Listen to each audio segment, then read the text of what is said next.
کشمیر میں پہنچنے کے بعد میرے ساتھ بہت برا ہوا۔ کشمیر میں پہنچتے ہوئے میرے ساتھ کیا ہوا اس ویڈیو میں میں آپ کو بتاؤں گا، لیکن اس سے پہلے آپ کو یہ جاننا ضروری ہے کہ میں کشمیر کس طرح پہنچا۔ میں نے تقریباً 1200 کلومیٹر کا فاصلہ طے کر کے کوئٹہ سے کشمیر پہنچا۔ شاید آپ سوچ رہے ہوں گے کہ میں کشمیر ہوائی جہاز پر پہنچا، بالکل نہیں۔ میں تو کشمیر اپنے موٹر سائیکل کو لے کر بائی روڈ مستقل سفر کر کے کوئٹہ سے کشمیر پہنچا۔ کشمیر تک پہنچتے پہنچتے مجھے تھکاوٹ نے مار ہی ڈالا تھا، لیکن کشمیر پہنچتے ہی میرے روندے کھڑے ہوئے، کیونکہ یہ خوبصورتی شاید ہی میں نے اپنی زندگی میں کبھی دیکھا تھا، بلکہ صرف میں نے مطالعہ پاکستان کے کتاب میں جو ہمارے اسکول میں پڑھائے جاتے ہیں پڑھا تھا۔ اس وجہ سے میری یہ شوق اور جنون مجھے کشمیر تک لے آیا، اور جو کچھ کتاب میں لکھا تھا بالکل کشمیر اسی طرح میں نے دیکھا۔ شاید اللہ تعالیٰ نے کشمیر پر اپنی نعمتوں کی برسات زیادہ برسایا ہے، اسی وجہ سے کشمیر میں اب ہر طرف سرسبز پہاڑ دیکھیں گے، اور ساتھ ہی ساتھ نیلم ویلی کے دریا بہتا ہوا آپ کے ساتھ کبھی نہیں چھوڑتا۔ آپ کشمیر میں جہاں بھی چلے جائیں آپ کو نیلم ویلی کے دریا ضرور ساتھ دیکھتے ہوئے ملیں گے، جو کہ کشمیر کی خوبصورتی کو اور زیادہ بڑھاتا ہے۔ اور ساتھ ہی ساتھ اگر آپ جون جولائی کے موسم میں جا رہے ہیں تو اس وقت آپ کو اس کی ٹھنڈی ہوا بہت اچھا لگے گا۔ میں ایک عاشق کی طرح جو اپنی محبوبہ کی ہر ایک حسن کی تعریف میں دن اور رات غزلیں لکھتے ہیں، بالکل میں نے اسی طرح کشمیر کے ہر ایک حسن کو دیکھتے دیکھتے سفر سے لطف اندوز ہو رہا تھا کہ اچانک جب میں نے اپنی جیب میں ہاتھ ڈالا تو میرے جیب میں موبائل نہیں تھا۔ ایک دم میں نے اپنے موٹر سائیکل کو روکا، میرے دماغ سے عاشقی اتر گیا، اور کشمیر میں ہوتے ہوئے بھی میں پریشان حال اپنے موبائل کو ڈھونڈتا رہا۔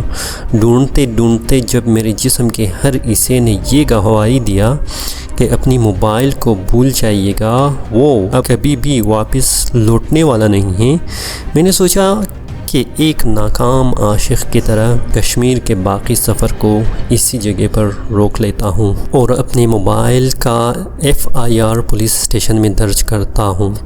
میں نے سنا تھا کہ کشمیر میں کوئی بھی سامان چوری نہیں ہوتا۔ میرا موبائل چوری نہیں بلکہ گم ہو گیا تھا، تو میرے ذہن میں ایک آئیڈیا آیا کہ شاید میں پولیس اسٹیشن میں جاؤں اور پولیس اسٹیشن میں اپنا FIR درج کر دوں تو شاید مجھے میرا موبائل مل جائے۔ تب میں نے اپنے موٹر سائیکل کو نزدیک پولیس اسٹیشن تک پہنچایا۔ پولیس اسٹیشن پہنچتے پہنچتے رات ہو چکا تھا۔ پولیس اسٹیشن گیا تو مجھے پولیس والوں نے کہا کہ اب رات ہو گیا ہے، آپ اسٹیمپ پیپر ہمارے پاس لے آئیے اور اپنی موبائل کی جتنی بھی انفارمیشن ہے اس کو اس اسٹیمپ پیپر پر لکھ کر ہمیں دے دے، اور ہم آپ کے موبائل کے بارے میں انویسٹیگیشن کریں گے۔ تب جان میں جان آیا، اور میں نے صبح سویرے پولیس اسٹیشن گیا اور اپنی ساری ڈاکومنٹس سبمٹ کیا۔ موبائل گمنے کی وجہ سے میرا دھیان صرف اور صرف اس اسٹیمپ پیپر پر تھا کہ کسی نہ کسی طرح پولیس اسٹیشن میں سبمٹ کر دوں۔ سبمٹ کرنے کے بعد جب میں باہر آیا تو کسی سے پتہ چلا کہ میں شاہدرہ کے ایک خوبصورت مقام پر موجود ہوں۔ موبائل کھونے کی وجہ سے مجھے قدرت کی اس حسین پینٹنگ اور ایک ناکام عاشق کی طرح اپنے محبوب کی یہ حسن نظر نہیں آ رہا تھا، کیونکہ میں پریشان حال اپنے دماغ میں یہی سوچ رہا تھا کہ کشمیر آتے ہوئے میرا بہت ہی بڑا نقصان ہو گیا ہے۔